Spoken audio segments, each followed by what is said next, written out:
two young women set out on what should have been a simple hike through the lush cloud forests of Panama. They carried light backpacks, a camera, and the excitement of discovery. Within hours, they vanished, leaving behind only fragments of evidence, a trail of unanswered questions, and one of the most unsettling mysteries of modern travel. Before we begin this journey through their story, where are you watching from? Drop it in the comments. I'd love to know. Kris Kremers, age 21, and Lisanne Froon, age 22, were two young women from Amersfoort in the Netherlands. In March 2014, they traveled to Panama to study Spanish and to volunteer with children. They arrived in Panama in mid-March, and after some days of travel and language study, they reached the mountain town of Boquete at the end of March.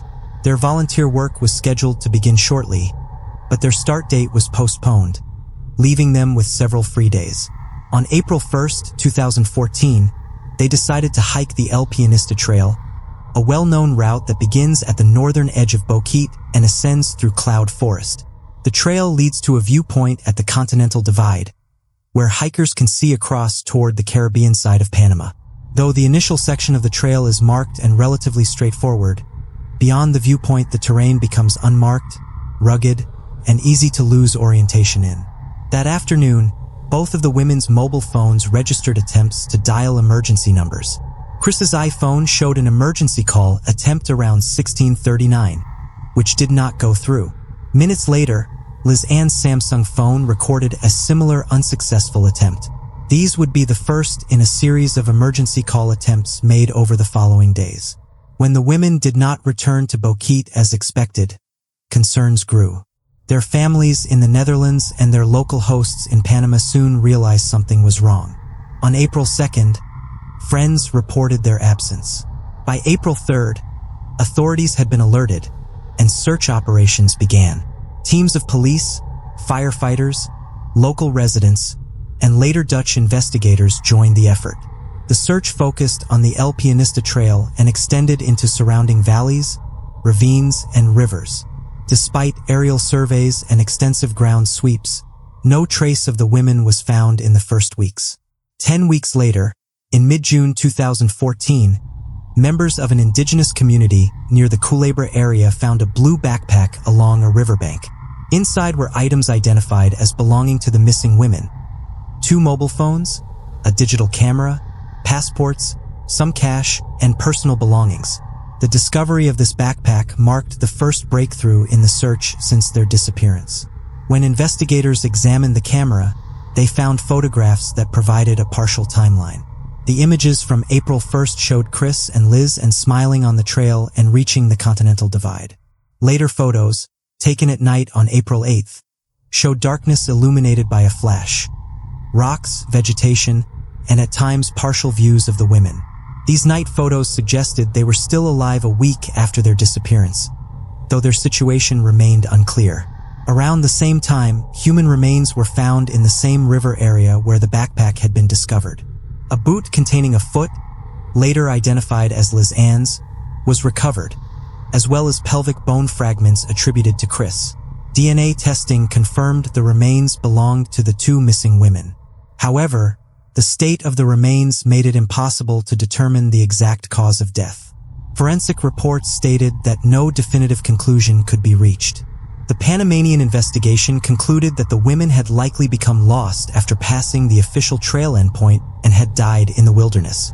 Yet questions remained, due to the condition of the remains, the sequence of phone and camera data, and the precise circumstances that led them so far beyond the marked trail. In the immediate aftermath of the disappearance of Kris Kremers and Lisanne Froon, search efforts in Boquete escalated quickly. On April 2nd, 2014, local guides, friends, and staff from the women's host family began informally walking the El Pianista Trail, calling their names and checking side paths. The following day, April 3rd, Panamanian authorities officially opened a search. Police, firefighters, and SINAPROC, Panama's national civil protection system, joined, and search dogs were deployed. Helicopters circled the forested slopes of the Talamanca Range, scanning for movement or signs of distress. The El Pianista Trail, with its dense cloud forest canopy, limited visibility from the air, and multiple narrow sidetracks complicated aerial spotting. By April 6th, reinforcements arrived from the Netherlands. Kris and Lisanne's parents, siblings, and friends flew to Panama, bringing with them Dutch search specialists and resources. The families pressed for every possible lead to be followed. Local authorities coordinated ground sweeps with volunteers, many from the Ngaybugle indigenous communities, who knew the forest and rivers intimately. The terrain posed formidable obstacles. The cloud forest near the divide is wet, muddy, and steep with frequent fog. Trails become slick with rainfall, and the landscape is cut by gorges and streams. Searchers reported losing radio contact in ravines and struggling against currents in rivers swollen by seasonal rains. Despite the intensity of the operation, no traces of the missing women were found in those first critical days. Investigators also canvassed Boquete. They interviewed taxi drivers, shopkeepers, and the host family with whom the women stayed. Witnesses recalled seeing Kris and Liz and leave for the hike on April 1st in the late morning, carrying light day packs, not heavy supplies. No one reported them returning to town. Posters with their faces were distributed across the region. As the days passed, international media began covering the case. Dutch outlets broadcast nightly updates, while Panamanian newspapers highlighted the mystery. By April 10th, the formal search operation had already cost significant resources, and authorities acknowledged the chances of survival were diminishing. Still, the families urged the search to continue. After 10 days, the official effort scaled down, though local residents and family-hired guides kept looking. Helicopters reduced flights, and formal teams were reassigned. The case transitioned from an active search and rescue to an unresolved disappearance. Despite the exhaustive work, the first phase of searching closed with no physical evidence of where Kris and Liz had gone. The mystery deepened. Only months later would the breakthrough come, when belongings began to surface by the riverbanks downstream of the Continental Divide. 2.5 months after Kremers and Liz and Froon vanished, a significant breakthrough occurred. On June 14, 2014, a local Ngabe woman from the Alto Romero community, living near the Rio Culebra, also referred to as the Rio Sanguinola in some reports, discovered a blue backpack while working along a riverbank. The bag appeared to have been recently placed or washed into the area. Inside the backpack were personal belongings later confirmed as those of the two missing Dutch women. Investigators cataloged the contents carefully. The bag contained 2 pairs of sunglasses, $83 in cash, Lisanne's passport, a water bottle, and both of the women's mobile phones. Also inside was Lisanne's Canon PowerShot digital camera. Notably, the items were dry and well preserved, surprising given the humidity and rains typical of the area. The discovery electrified both the investigation and media coverage. The backpack was turned over immediately to Panamanian authorities, who transported it to Boquete for examination. Dutch police forensic teams, who had remained involved through coordination with Panamanian prosecutors, received digital copies of the phone and camera data. Analysis of the mobile phones revealed a chronology of attempted emergency calls. Beginning the afternoon of April 1st, both phones had registered failed attempts to reach 112, Europe's emergency number, and 911, Panama's emergency number. These calls were placed over several days but never connected, likely due to lack of cellular coverage in the mountainous forest. The phones also showed a pattern of use that suggested one of the women's devices, Lisanne's Samsung, stopped functioning on April 5th. After that date, only Kris's iPhone showed activity. By April 11th, that phone could no longer be accessed, with the correct PIN code no longer being entered, suggesting that whoever was attempting to use it may have been unable to unlock it. The Canon camera contained more than 130 photographs. The first set, dated April 1st, showed Kris and Liz hiking up the Pianista Trail in good spirits, smiling and posing at the viewpoint near the Continental Divide. Subsequent images suggested they continued past the overlook into unmarked terrain on the Caribbean side of the divide. The camera also contained a series of nighttime photos taken in the early hours of April 8th. These were unusual. Over 90 images, many showing only darkness, jungle vegetation, or rocks illuminated by the flash. A few captured partial glimpses of one of the women's hair, the back of a head, or possible markers such as plastic bags and candy wrappers placed on rocks. The purpose of these photographs remains unclear. The backpack's condition raised questions among investigators and journalists. It appeared relatively clean, without signs of long-term exposure to the river. The electronics inside still functioned, which seemed unlikely if the bag had been submerged for weeks. Some speculated it had been placed deliberately where it could be found. Authorities did not publicly endorse that view but noted the anomaly. The discovery of the backpack shifted the case from a search with no physical evidence to one with detailed digital records, allowing reconstruction of the women's final days. It also focused the investigation on the river valley beyond the divide, where more discoveries would soon follow. Following the discovery of the backpack in June 2014, search efforts refocused along the rivers that cut through the dense jungle beyond the continental divide. The Rio Culebra and its tributaries became the new priority area. Indigenous residents, police, and forensic teams scoured riverbanks, sandbars, and rocks for additional evidence. Within days, more discoveries were made. Searchers recovered a boot containing a human foot. The boot was identified as belonging to Lisanne Froon. The remains inside were relatively intact, consistent with recent separation from the body. Alongside this, a fragment of pelvic bone was found, later matched through DNA testing to Kris Kremers. These recoveries were followed by smaller bone fragments, including ribs and vertebrae, attributed to one or both of the women. Forensic examination was conducted by Panamanian authorities in collaboration with Dutch experts. DNA confirmation linked the remains conclusively to Kris and Lisanne. However, the condition of the bones raised questions. Some showed little to no signs of trauma, and several were unusually clean of tissue, as though exposed to natural processes that accelerated decomposition. Lisanne's foot, in contrast, retained skin and muscle, suggesting a difference in timing or environmental conditions between the two sets of remains. The location of the remains matched the general area where the backpack had been found, reinforcing the conclusion that both women had ended up in the river basin. Yet the sparse and scattered nature of the evidence left large gaps in reconstructing what had happened. No complete skeleton was recovered, and many key bones were missing. Autopsies and forensic reports were unable to establish definitive causes of death. No knife marks, bullet wounds, or other clear signs of violence were reported. Investigators emphasized that the environment itself posed lethal risks. Steep drops, fast-flowing rivers, slippery rocks, and isolation. Exposure, injury, or drowning were all considered possible explanations.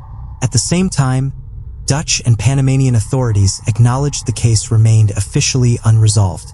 The families of Kris and Lisanne pressed for greater clarity, noting that the condition of the remains, the unexplained night photographs, and the sequence of phone activity left troubling uncertainties. Public reaction in both Panama and the Netherlands was intense. The recovery of the remains closed the possibility that the women were alive, but it did not close the mystery. Instead, it deepened debate over whether their deaths were a tragic accident in hostile terrain, or whether other factors might have played a role. Once the remains and belongings of Kris Kremers and Lisanne Froon had been secured, forensic teams in Panama and the Netherlands began detailed examinations. Authorities worked to extract every possible clue from the limited material recovered. The analysis began with the phones and the Canon camera. Investigators reconstructed a timeline of usage. The first emergency calls were made on April 1st, within hours of the women setting out. Over the next several days, further attempts were logged on both devices. The records showed that after April 5th, Lisanne's phone battery had died, leaving only Kris's iPhone active. That phone was used intermittently until April 11th, when attempts to unlock it with the correct pin ceased, suggesting that either the phone owner was no longer able to use it, or someone else without the code was trying. The camera provided a parallel record. Photographs on April 1st showed the women progressing past the official end of the Pianista Trail. Later, on April 8th, the series of nighttime flash images appeared. Investigators noted that over 90 pictures were taken between roughly 1 o'clock and 4 a.m. Many showed only darkness, forest floor, or rocks. A few suggested deliberate attempts to capture markers or pathways. The images were interpreted variously as efforts to illuminate the terrain, to signal rescuers, or to document conditions. Forensic examination of the bones revealed limited data. Lisanne's foot, enclosed in a boot, retained skin and tissue. This suggested preservation in a moist environment before discovery. In contrast, Kris's pelvic bone appeared bleached and stripped of tissue, consistent with longer exposure and advanced decomposition. Some Dutch experts commented that the contrast between the remains might indicate different timelines of death or exposure. However, no definitive conclusion was possible. Panamanian prosecutors stated that the most likely scenario was an accident, that the women had become lost after crossing the continental divide, suffered injuries or exhaustion, and ultimately perished in the wilderness. Environmental hazards such as steep ravines and strong river currents were emphasized as probable factors. No conclusive signs of foul play were recorded in the forensic reports. The official stance was unsatisfying for many. Family members of Kris and Lisanne expressed doubts, pointing to the anomalies: the relatively intact condition of the backpack, the unexplained night photographs, and the incomplete nature of the remains. The absence of clear trauma on bones did not prove that no accident had occurred, but it also did not close the possibility of alternative explanations. The Dutch Foreign Ministry supported continued cooperation with Panamanian authorities, but also respected Panama's jurisdiction. Media outlets in both countries reported extensively on the case, highlighting the mystery and the unresolved forensic findings. The investigation formally remained open, but by late 2014, the likelihood of uncovering new evidence was diminishing. The forensic phase thus brought confirmation of death but not explanation. For the families, it ended the hope of survival but left them with deeper uncertainty about the final days of Kris and Lisanne. The confirmation that the recovered remains belonged to Kris Kremers and Lisanne Froon was devastating to their families. Both sets of parents had traveled to Panama during the search, actively participating in press conferences, meetings with authorities, and even physical search efforts. The June discoveries ended the desperate hope that their daughters might still be alive. In Amersfoort, their hometown in the Netherlands, the community held vigils and memorial gatherings. Neighbors, friends, and classmates remembered the women as adventurous, responsible, and optimistic. Media coverage in the Netherlands was intense, with nightly updates on television and detailed reports in national newspapers. The story resonated with the public. Two young women on a volunteer trip abroad, lost in mysterious circumstances far from home. The families pressed for clarity.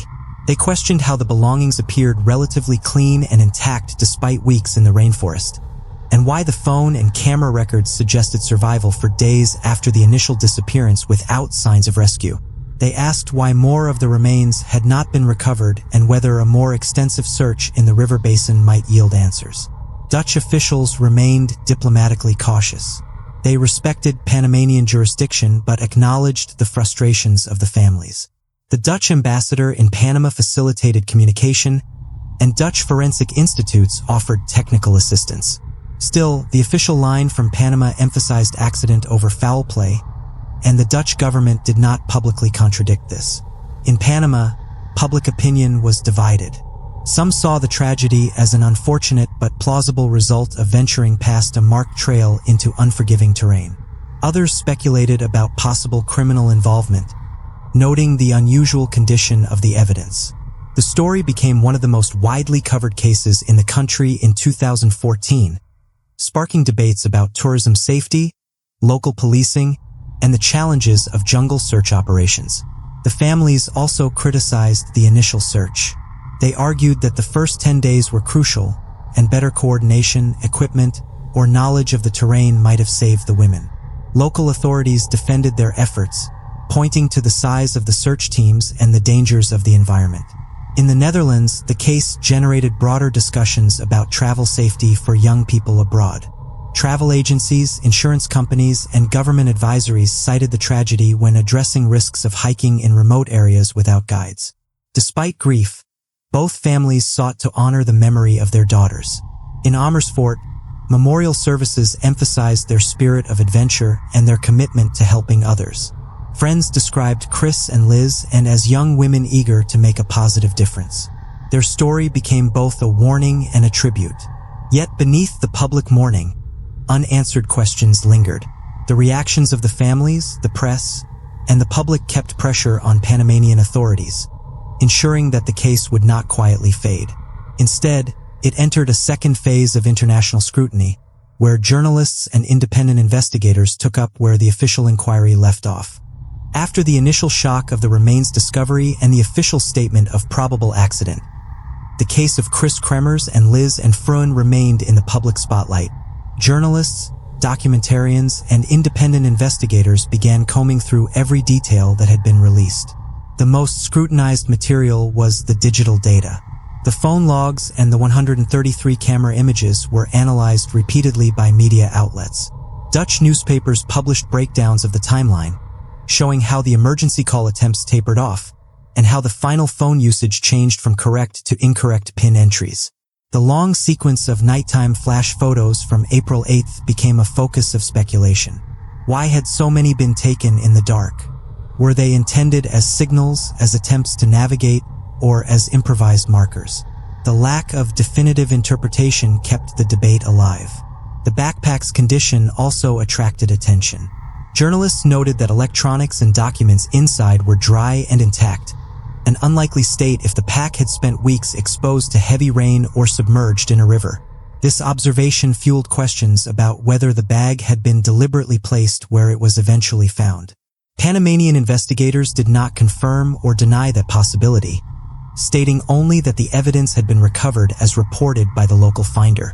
Independent investigations highlighted the geographical challenge.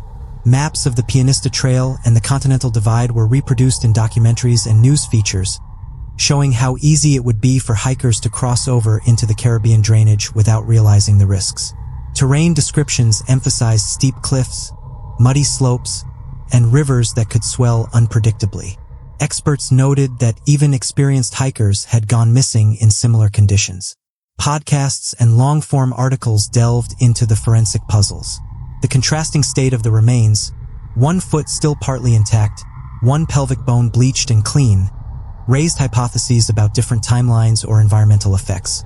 Specialists explained that scavenging animals, soil chemistry, and river currents could create such disparities. Yet the unusual details invited further questioning. Public interest was sustained by the lack of closure. In the Netherlands, the families gave interviews, expressing gratitude for international sympathy, but repeating their doubts about the completeness of the investigation. They voiced a desire for more transparent forensic reviews and a stronger inquiry into whether criminal elements could have played a role. In Panama, the story lingered as both a tragedy and a mystery. Local media covered the ongoing debate, while tour operators in Boquete faced questions from visitors about safety. The El Pianista Trail became infamous, associated less with scenic beauty and more with the disappearance of the two Dutch travelers. By late 2015 and into 2016, the case had moved beyond immediate news and into the realm of crime investigations. International documentaries, television specials, and books revisited the timeline, the evidence, and the unresolved questions. Though the official record held to the accident theory, the broader public remained divided. The independent inquiries kept the mystery alive, ensuring that Kris and Lisanne's story would not be forgotten, but also that it would continue to be surrounded by uncertainty, speculation, and scrutiny. As time passed, the case of Kris Kremers and Lisanne Froon increasingly centered not on new evidence, but on interpretation of what had already been found. The combination of incomplete remains, digital records, and environmental challenges created fertile ground for theories. Some were rooted in documented fact, others in speculation, but all emerged from the gaps in certainty. One question concerned the route itself. Why had the women continued past the summit viewpoint at the end of the El Pianista Trail? Some argued they may not have realized they had reached the official endpoint. Without clear signage, it would have been easy to assume the path continued. Others suggested curiosity or a desire to reach the Caribbean side, not understanding the dangers. The sequence of phone logs created another puzzle. The fact that emergency calls continued for several days suggested survival beyond April 1st. This aligned with the night photos taken on April 8th. Yet the transition from correct PIN entries to failed attempts on Kris's phone after April 11th indicated that by then, she was likely no longer operating the device herself. Whether due to death, incapacitation, or separation, the evidence pointed to a gradual decline rather than a single catastrophic event. The condition of the remains also raised debate. Lisanne's foot, still inside her boot with tissue intact, contrasted with Kris's bone fragments that appeared weathered and free of soft tissue. Some forensic specialists explained this as natural variation. Differences in water exposure, animal activity, and decomposition rates. Others considered it an anomaly, hinting at different circumstances of death or postmortem movement. The backpack's preservation remained another sticking point. If it had been in the jungle for weeks, how had electronics survived without water damage? Why were passports and cash unspoiled? One possibility was that the bag had been lodged in a dry location and only later washed down to the riverbank where it was found. Another was that someone had placed it there intentionally. Without witnesses, the truth remained unknown. The nighttime photographs were the most haunting. Some showed nothing but blackness. Others revealed vegetation, a rock outcrop, or what looked like an improvised marker of sticks and plastic. A handful seemed to capture parts of one of the women. Were these photos survival attempts, a way of using the camera flash to see in darkness, or a form of signaling? The sheer number of images, over 90, suggested desperation. Panamanian prosecutors maintained that accident was the most likely explanation. Yet Dutch media, independent investigators, and the families pointed out the unresolved anomalies. Over time, two broad theories emerged: that the women became lost, injured, or exhausted beyond the divide, and succumbed to the environment; that they encountered foul play, and the remains and belongings reflected attempts to obscure what happened. Neither theory could be proven. The evidence remained fragmentary, and the jungle had erased much of the physical record. By the late 2010s, the case had become a fixture in discussions of unexplained disappearances. It stood as a reminder of how, even in an age of digital devices and forensic science, the wilderness could still render events opaque. The story carried both tragedy and mystery, with no final resolution in sight. Years after the disappearance of Kris Kremers and Lisanne Froon, their story continued to resonate internationally. It was no longer only a local tragedy in Panama or a national trauma in the Netherlands. It had become one of the most discussed unsolved cases of modern travel. In Boquete, the El Pianista Trail remained open, but it carried a reputation forever tied to the case. Tour guides often mentioned the women when speaking with visitors, reminding them of the risks of venturing beyond marked paths. Authorities emphasized the need for hikers to travel with guides, especially when crossing into remote terrain past the Continental Divide. Some improvements in signage and safety advice were introduced in the wake of the tragedy, though the ruggedness of the jungle itself could never be mitigated. In the Netherlands, Kris and Lisanne's story became part of broader conversations about travel safety, volunteering abroad, and the responsibilities of organizations that arrange such programs. Their hometown of Amersfoort honored their memory through community events and tributes. Friends and family emphasized their adventurous spirits and their desire to make a positive difference in the world, rather than allowing the narrative to be defined only by their deaths. The case also left a lasting impact on media and investigative culture. Documentaries, podcasts, and articles revisited the evidence again and again, dissecting the phone logs, photographs, and forensic findings. Each new retelling brought the story to new audiences, ensuring that the women were not forgotten. Yet these retellings also perpetuated debates, sometimes amplifying theories without new evidence. For Panama, the disappearance highlighted the challenges of search and rescue operations in remote environments. Despite deploying helicopters, dogs, and ground teams, the jungle had resisted their efforts. The case underscored how difficult it is to recover missing persons in such terrain, even with international attention and resources. For the families, the legacy was deeply personal. They had lost their daughters under circumstances that were never fully explained. Their grief was compounded by unanswered questions. Yet they continued to share memories of Kris and Liz and as bright, motivated, and compassionate young women. Publicly, They remained committed to honoring their daughters' lives rather than being consumed solely by the mystery of their deaths. The tragedy also became part of the cautionary lore of international travel. Travel blogs, forums, and guidebooks often referenced the case when advising young travelers to exercise caution in remote areas. It served as a somber reminder that even in a world of GPS, phones, and global connectivity, certain environments remained unforgiving. Ultimately, the legacy of the case was twofold. It was both a story of personal loss for two families and a broader cautionary tale of risk, environment, and uncertainty. The deaths of Kris, Kremers, and Liz and Froon could not be undone, and the truth of their final days might never be fully known.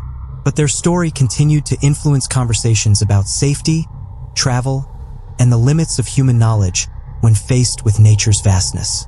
The disappearance and death of Kris, Kremers, and Liz and Froon remain one of the most haunting unresolved cases of recent decades. Though official investigations in Panama and the Netherlands concluded that accident was the most probable explanation, the evidence never allowed for certainty. What is known is clear enough. Two young women set out on April 1, 2014, to hike the El Pianista Trail near Boquete, Panama. They continued beyond the marked viewpoint into remote jungle on the Caribbean side of the Continental Divide.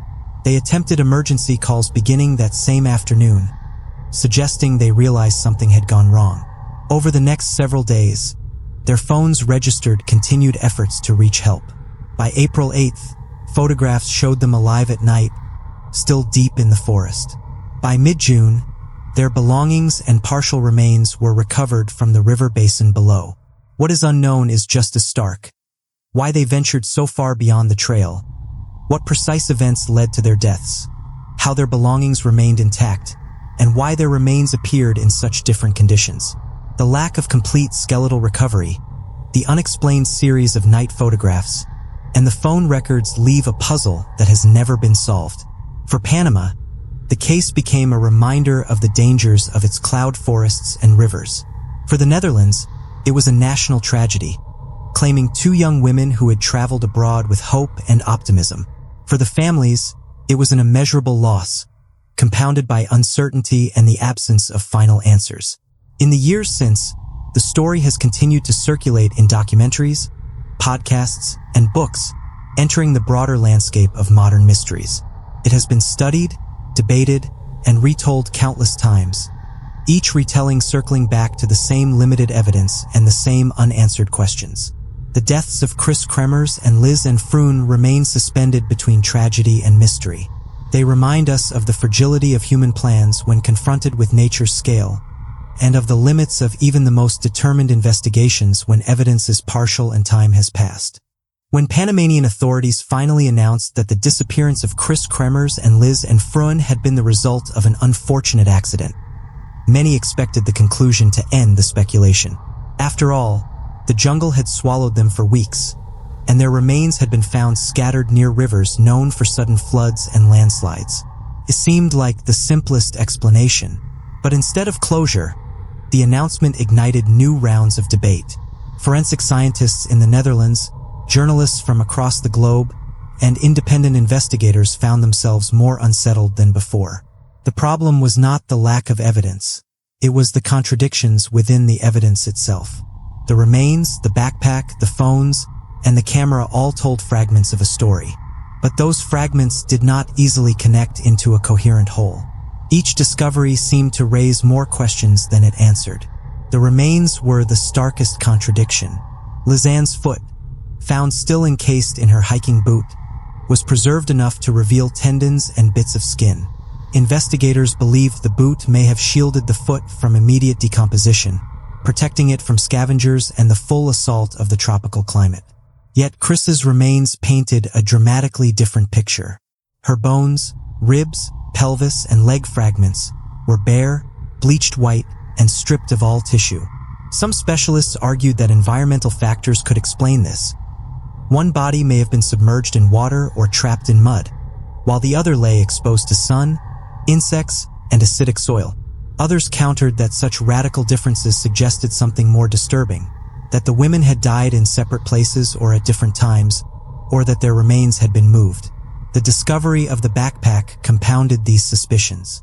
It was found by a local Ngaybugle woman on the bank of the Culebra River, one of the most unforgiving environments in Panama.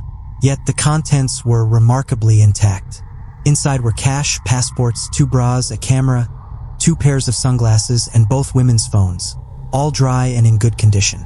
Paper money and documents should have been ruined by weeks of exposure to tropical rains. Electronics should have been corroded, and yet everything worked. Dutch forensic experts tested the memory cards and confirmed there was no evidence of tampering. But if the bag had been lying on a riverbank for weeks, how had it survived the elements unscathed? Was it washed downstream from a dry location? Was it hidden in a cave or shelter? Or, most chilling of all, had someone placed it deliberately where it would eventually be discovered? The digital records from the phones added a tragic human dimension. From April 1st to April 6th, dozens of emergency calls were attempted, none successful due to lack of signal. The attempts were regular, sometimes clustered, sometimes spaced apart, suggesting both hope and strategy. After April 6th, phone activity slowed, as if one of the women had realized conserving battery was their only chance. Then one phone fell silent altogether. From that point, only one device was used, indicating that only one woman remained alive or conscious. On April 11th came the darkest entry. Multiple failed attempts to unlock Kris's phone with the wrong pin. If Kris was no longer alive, then Liz had been desperately trying to access her companion's phone, only to be blocked by the security code. These logs revealed a haunting truth. Survival had stretched on for days, perhaps longer than anyone had believed, ending not in a sudden disaster but in a slow, painful decline. The photographs from April 8th, however, became the most haunting evidence. Over 90 images were taken in the dark of night. Most revealed only blackness, but some captured strange details. A rock face, scraps of vegetation, what appeared to be sticks arranged deliberately. One photo showed the back of a woman's head, her hair illuminated in stark white by the flash. Some experts speculated the flash was used as a light source to illuminate treacherous terrain in pitch-black conditions. Others thought the images were attempts to signal rescuers. Still others wondered if the photos had been taken in panic, documenting injuries, or leaving behind evidence in case their remains were found. 90 photographs, taken in the silence of the jungle night, spoke not of resignation but of active desperation. The will to survive, even when all odds were against them. Forensic science, however, has limits. Tropical environments are notoriously destructive. Evidence that might have explained everything was washed away, decomposed, or scattered by animals. No signs of human interference could be proven, but neither could they be conclusively ruled out. In the end, experts reluctantly concluded that there was not enough information to establish certainty. The case sat forever balanced between 2 possibilities: tragic accident or sinister mystery. The disappearance of Kris and Lisanne was not only a tragedy for their families, it was an earthquake in the cultural memory of Boquete, and by extension, of Panama itself. Before 2014, Boquete was celebrated as a quiet haven in the mountains. Known for its coffee plantations, its cool mountain air, and its popularity among both backpackers and expatriates, the town was often described as one of the safest places in Central America. The El Pianista Trail embodied that image. It was a lush, green hike that started gently before climbing to the Continental Divide, where mist rolled over ridges and birds sang in the canopy. Locals considered it a half-day adventure, suitable for tourists. After Kris and Lisanne vanished, that perception disintegrated. For weeks, the town was transformed. Helicopters thundered overhead from dawn to dusk. Dogs were brought in, their barks echoing in the ravines. Teams of volunteers slogged through mud and thorns, coming back bloodied and exhausted. International reporters filled the cafes, eager for updates, their cameras pointed at locals who had known the young women only in passing. Rumors spread in the streets. Sightings, possible clues, whispered fears that the jungle itself had turned malevolent. The discovery of the backpack months later, followed by the bones, shifted the atmosphere from hope to resignation. Tourists who once saw Bokit as a carefree mountain escape now asked locals about the Dutch girls. The El Pianista Trail became infamous, its name associated less with beauty and more with tragedy. Guides began changing their approach. Some refused to take tourists beyond the divide. Others recounted the story of Kris and Liz and, as a warning, urging travelers to stay on marked paths, hire guides, and respect the dangers of the cloud forest. The trail's reputation as pleasant but safe was gone forever. The case rippled outward into Panama's tourism industry. The government had long promoted its wilderness as an asset, a playground for adventurers. But Kris and Lisanne's story exposed cracks in the system. Commentators debated solutions. Should GPS trackers be required for foreign hikers? Should the government build shelters or install emergency communication points? Should guides be mandatory? Authorities made some changes, signs were improved, guide rules tightened, but in truth, the jungle resisted human order. It was unpredictable, wild, and often lethal. For locals, the tragedy was more than a policy issue. It was personal. Many had joined the searches. Some had guided officials through terrain they had known since childhood. The indigenous woman who found the backpack became a symbol of how local knowledge still held power in places where outsiders were blind. The tragedy revealed the intimate relationship between the Ngay Bugle and the land, a relationship built on generations of survival and respect. Years later, the case remained alive in Bokit's collective memory. Older residents recalled the roar of helicopters, the flood of strangers into their quiet town, the anxious hope that slowly turned to grief.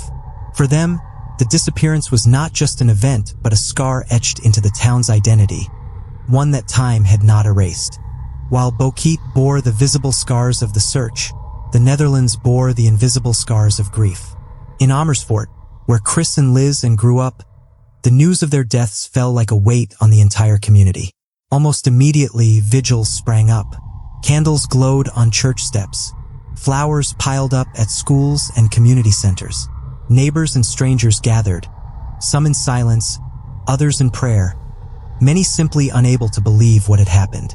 The memorial services were widely covered by Dutch media. Photographs of Kris and Lisanne, smiling and full of life, appeared on television screens across the country. Their parents, though shattered, stood before mourners to remind everyone who their daughters had been. Kris, artistic, intelligent, with a passion for psychology and helping others. Lisanne, athletic, compassionate, with a dream of working with children and making a difference. They had not gone to Panama recklessly. They had gone to learn, to explore, and to give back through volunteer work. Their families asked that they not be remembered only as victims of mystery, but as young women of courage and kindness. Over the years, the case became part of the Dutch national consciousness. Documentaries revisited the mystery with forensic detail. Books analyzed the evidence. Podcasts dissected the timeline, the phone logs, and the photographs. Yet alongside the mystery, tributes persisted. Articles emphasized their personalities, their bond as friends, their ambitions for the future. In remembering the tragedy, people remembered the women. Practical lessons emerged as well. Dutch travel organizations began citing the case in safety briefings for young people preparing to go abroad. Universities used it as a teaching moment in orientation sessions for exchange students. The lesson was not do not travel, but travel wisely, prepare for risk, and respect the places you enter. Every year, on anniversaries, the case resurfaced in Dutch media. It became not just a mystery but a touchstone, both a reminder of fragility and a call to remembrance. Kris and Lisanne became symbols of youthful optimism cut short, but also of resilience and courage in the face of impossible odds. By the end of the 2010s, the story of Kremers and Lisanne Froon had become more than a Dutch tragedy or a Panamanian event. It had become a global mystery, etched into the collective imagination of the digital age. What gave the case its endurance was its unusual mixture of elements. It was not an old mystery from a time before technology. It was modern, with digital footprints, phones, photos, timestamps that should have given clarity. Yet those digital clues only deepened the enigma. It was set not in a war zone or city, but in nature itself, a jungle so wild it erased traces faster than investigators could follow them. And at its heart were two young women, full of life and promise, whose story resonated across cultures as deeply unfair, deeply haunting, and deeply human. Media around the world embraced the story. European broadcasters produced documentaries, pairing forensic detail with haunting shots of the Panamanian jungle. American podcasts dedicated entire series to the case, episode after episode analyzing the phone logs and photographs. Online forums buzzed with theories, some grounded, some wild. Each new discussion promised insight, but the puzzle remained unsolved. This global fascination was not without its cost. For the families, the attention was a double-edged sword. They were grateful their daughters were remembered, but pained by sensationalist retellings, by false rumors, by the constant speculation about what might have happened. Again and again, they reminded the public. Kris and Liz were not just a mystery. They were loved, living people whose loss was real. And yet the fascination endured because the story touched something universal. Human beings crave resolution. We are wired to connect dots, to explain the unexplainable. But the case of Kris and Liz resisted closure. Accident or foul play, survival gone wrong or human interference. The ambiguity was the fuel, and the absence of answers was the reason it persisted.